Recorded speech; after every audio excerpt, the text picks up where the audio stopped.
Vamos lá, caras. A gente vai falar agora de calor específico, tá ok? Calor específico ele é muito parecido com capacidade térmica, então vamos tomar um pouco de cuidado. A primeira diferença entre calor específico e capacidade térmica que a gente vai utilizar aqui, para diferenciar os dois, é que calor específico ele não vai ser representado por um C maiúsculo, ele vai ser representado por um C minúsculo, tá bom? Então sempre vocês virem um C minúsculo, lembra de calor específico.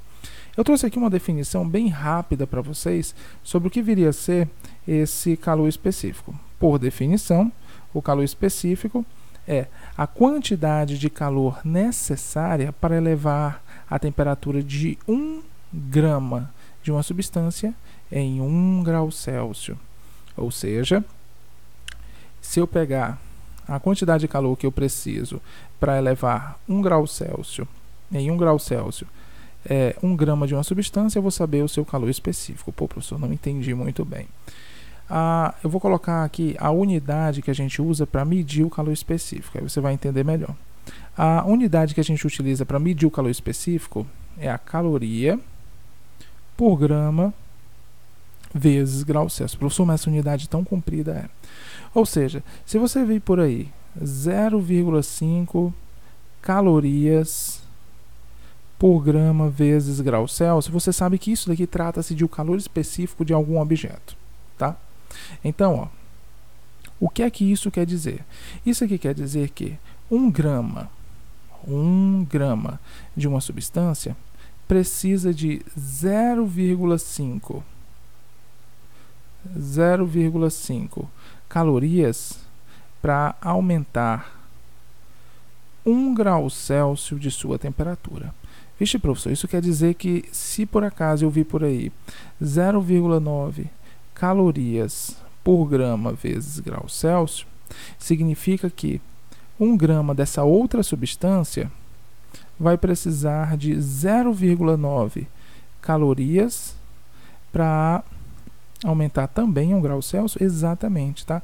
Então, isso quer dizer que esse cara aqui é um mau condutor, porque ele precisa de muito calor para aumentar uma certa quantidade de temperatura, tá? Já o outro seria um bom condutor. Tá vendo aí? Então, diferente da capacidade térmica, o calor específico ele é necessariamente uma característica do material, tá? Então, vê só, a capacidade térmica, eu vou botar aqui, ó, Czão, depende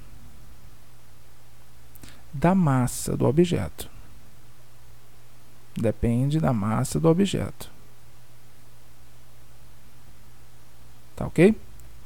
E outra, você pode ter dois objetos com a mesma capacidade, dois objetos de materiais diferentes com a mesma capacidade térmica, tá? O que pode mudar de um para o outro é a massa.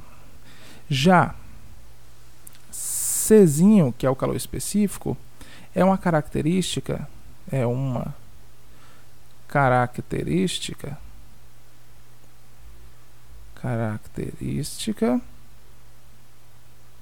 intrínseca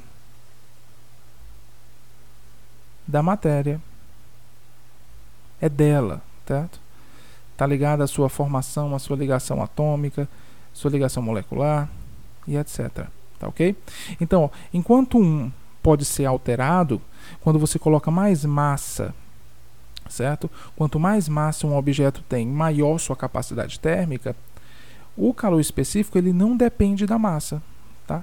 Ele vai depender só do tipo de material, tá ok? Então, vê só.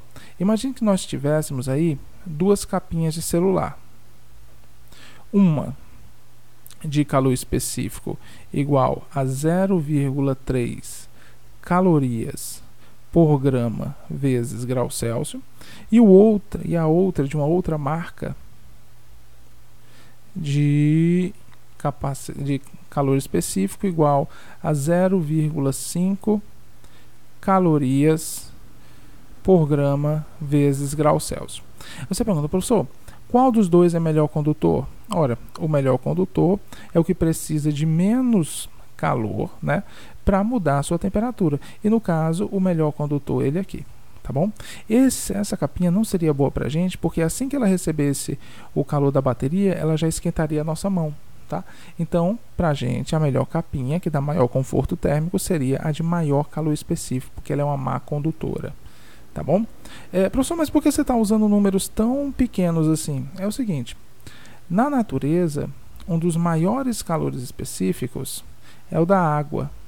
O calor específico da água, ele é, em média, aí, 1 caloria por grama vezes grau Celsius, tá? Esse é um número que é muito bom você guardar, é muito interessante você guardar, tá ok? Pronto.